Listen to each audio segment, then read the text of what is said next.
Uy, pauwi na ako. Saan na kaya yung anak ko?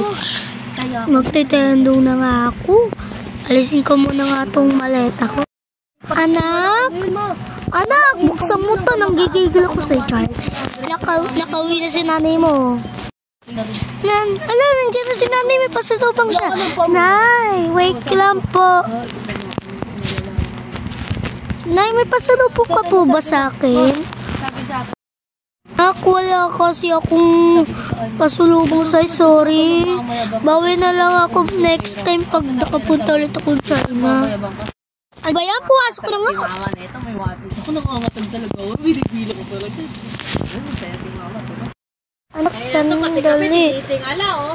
Boy, babawi na lang ako sa next time.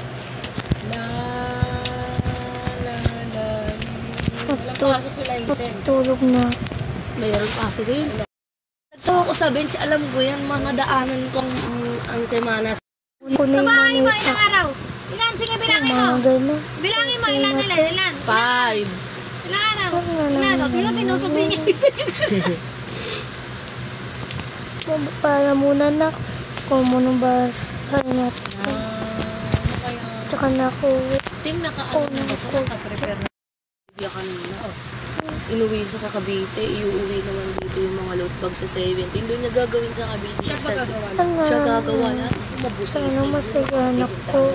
Bibili na ako ng kinuha niya yung budget lang yung siguro magpipili na lang customize may pangalan. Magtatrabaho na ako sa Mga ninang, talagang dapat may pangalan. Ayun nga, may mga pangalan. Nagbigay ako ng mga Pangalan ni Ate Cora, ano yan?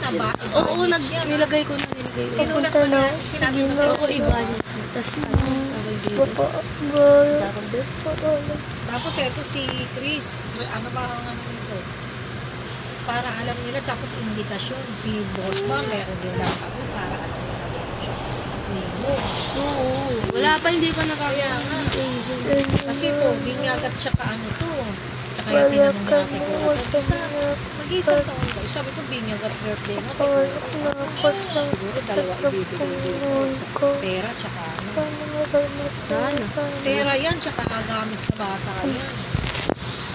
Kasi tinanong niya to, isang taon. Kaya nga yun, pag tinawag ako niya, nagpapatirintas. Sa akin nagpapatirintas. Tinitirintas mo? Oo, tinitirintas ko yung Ate Cora. Sabi niya, hintayin mo ako pag bibigyan kita na. Siya nagbibigay ng mga bra ko.